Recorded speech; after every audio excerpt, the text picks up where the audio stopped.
All right, let's do this quickly. Let's do this quickly. Hello and good morning. Hey there, it's Sadie from allnaturalme.com. Welcome to day 48. The thought for today is ecology. This is a program from agnt.org. I'm practicing and promoting it at the same time this year. And I love the thought for today, ecology. Gandhi said, to forget how to dig the earth and tend the soil is to forget ourselves, right? To forget how to do this is to forget ourselves. Individuals like you and me, we make the final decisions about what is bought and sold in stores with our purchasing power, which ultimately will affect how much carbon dioxide is released into the atmosphere and what is dumped into the sea.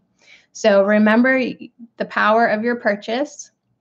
Today, each of us can begin to heal the environment right away by changing our daily habits.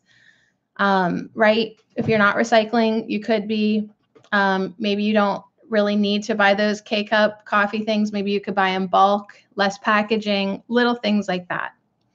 So today I will practice recycling by using at least one recycled product and by recycling a product, even though you should already be doing that. I will reduce, reuse, and recycle the products that I use. So it's a very simple practice today that if you're not already doing it, how about you do it?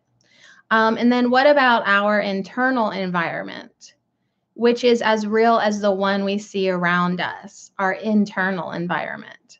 This internal environment has a powerful effect on the external environment. The way we think affects the way that we treat the earth, right? If we love ourselves, we're probably going to be sweet to Earth Mother, right? If we honor our vessels, we will most likely honor the earth. All right, so when we purify this inner environment, we are not only making ourselves more secure and fulfilled, good morning, we are also making an important contribution to the health of Mother Earth, right? So part of nonviolence is being nonviolent to the earth. Nonviolence extends from ourselves, not just to our brothers and sisters, right? Not just to you and me, but to the earth as well. So that's day 48, ecology. Barry Commoner said the first law of ecology is that everything is related to everything else. So everything is related to everything. And you are also a part of that. So, feel your interconnectedness. All right. Our undeniable interdependentness, right? We talked about that the other day.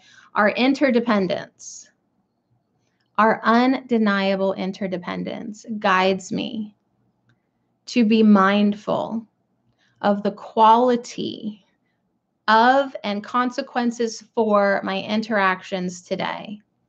So this extends not only to other people, but to animals, institutions, the earth, and the ecology of my own body, my mind, and my spirit. So I guess, we're just really being encouraged to pull it all together now. Okay, see the interconnected in everything. You are related to everything, right? It's all one. Okay, that's ecology. It's all one. So everything you do has an effect on everything else, including the earth. So get yourself recycling if you're not, and see what else that arises from you that you're inspired to do for the planet today. Okay, so sorry I got to fly through this, but now we got to dive deeper with Gandhi real quick so I can get to work. On day 48, M.K. Gandhi, now this quote is commonly attributed to Gandhi, and his family believes it's authentic, but there is actually no actual attribution to Gandhi himself, okay? But you've heard this. An eye for an eye makes the whole world blind. An eye for an eye makes the whole world blind. It was used by Louis Fisher, one of Gandhi's major biographers, as a metaphor for Gandhi's core beliefs. And it is certainly in complete agreement with everything else he believed. So for all purposes, we're using it as a Gandhi quote today. This statement is a reference to the biblical saying, an eye for an eye and a tooth for a tooth. Jesus said about this quote, "You have heard that it was said, an eye for an eye and a tooth for a tooth. But I tell you not to resist an evil person. But whoever slaps you on your right cheek, turn the other to him also." We've all heard that too. So Jesus's response is exactly what Gandhi's statement is saying. At the level of human interactions, we know that as we react to violence of any kind with violence of our own, right? Reacting to violence with more violence, we make any form of peaceful resolution impossible. So if Don is sassy with me and then I'm sassy with him, then we have just lost any form of peaceful resolution. It's gone. Answering violence with violence simply escalates the next series of responses. Ahimsa is impossible under these circumstances. And remember, ahimsa is the word that means nonviolence. So nonviolence becomes impossible when we are reacting to violence with more violence. Gandhi's path was this path of responding from principle, not a belief in the principle of ahimsa, but the faith of ahimsa. So now we're going to talk about the difference between belief and faith. So it is a faith so deep that the principles of nonviolence are no longer something that we just believe in, but something we know and embody in every part of ourselves. So we took it up a notch, right?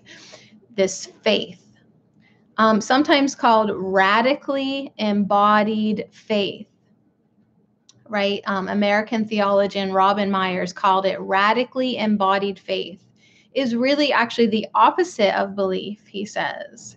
It is so embodied within us that it opens our eyes to the depths of spiritual truth in ahimsa, in nonviolence.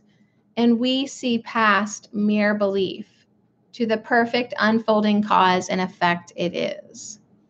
So a belief is just something that, we believe in nonviolence, right? That sounds good, right? Whereas faith is we have embodied nonviolence in every part of us. So the affirmative practice today is I will meditate on the difference between belief and faith. And today I will ask myself, have I embodied the faith of nonviolence? Have I embodied the faith? Or do I simply believe in nonviolence? Do I just believe it's a good idea? Or have I taken it up a notch or taken it in a notch? Actually, it's more like take it in a notch. Have I taken it in a notch and really embodied the faith of ahimsa, of nonviolence? So in my actions, do I react to the world or do I respond from ahimsa? Do I react, an eye for an eye, make the whole damn world blind?